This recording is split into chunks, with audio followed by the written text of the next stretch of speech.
Quand il s'agit de mettre à l'honneur des militaires, le prince Harry répond toujours présent.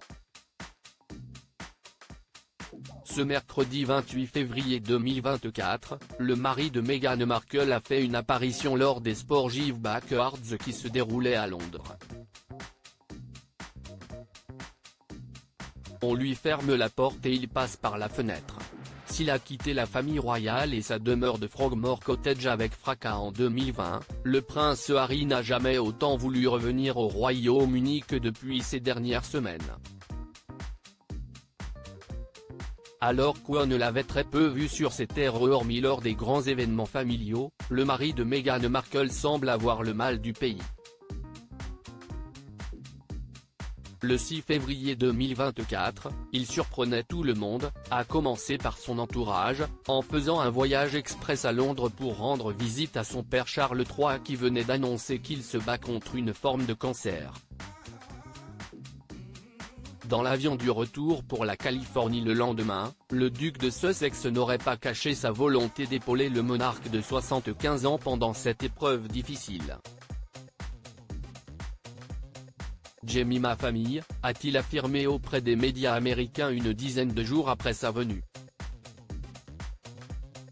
Sauf que les membres du clan Windsor ne lui font désormais plus confiance, en particulier le prince William qui s'opposerait fermement à un retour de son petit frère au sein de la firme. Des experts royaux racontent que le sujet aurait été abordé avec le roi Charles III après la visite surprise d'Harry à Londres et que le mari de Kate Middleton aurait fait savoir qu'il n'autoriserait pas ce dernier à reprendre ses fonctions royales. Accablé par les problèmes de santé de son épouse et de son père, le prince de Galles préfère cependant assurer seul la charge de travail supplémentaire. Autre mauvais signal envoyé au duc de Sussex, la justice britannique a décidé ce mercredi 28 février 2024 de lui retirer la protection systématique des forces de l'ordre, et payée par le contribuable, dont il disposait lors de ses déplacements au Royaume-Uni. Le message du prince Harry passé lors d'une cérémonie à Londres, pas de quoi décourager le prince Harry qui continue à défendre les projets qui lui tiennent à cœur dans son pays natal.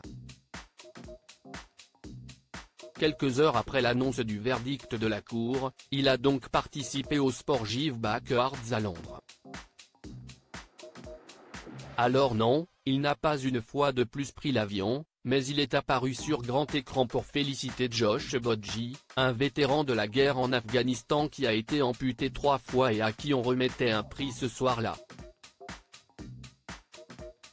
Josh, tu es un être humain remarquable, l'incarnation de la résilience, a-t-il déclaré.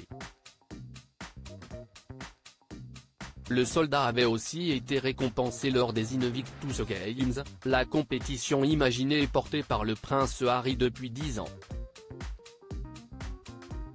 Un projet qui susciterait d'ailleurs pas mal de jalousie au sein de la famille royale britannique. Être couronné de succès, ce n'est donc pas toujours bien vu. Supérieur à passionné par l'actualité des têtes couronnées? Inscrivez-vous à notre newsletter hebdo spécial royauté.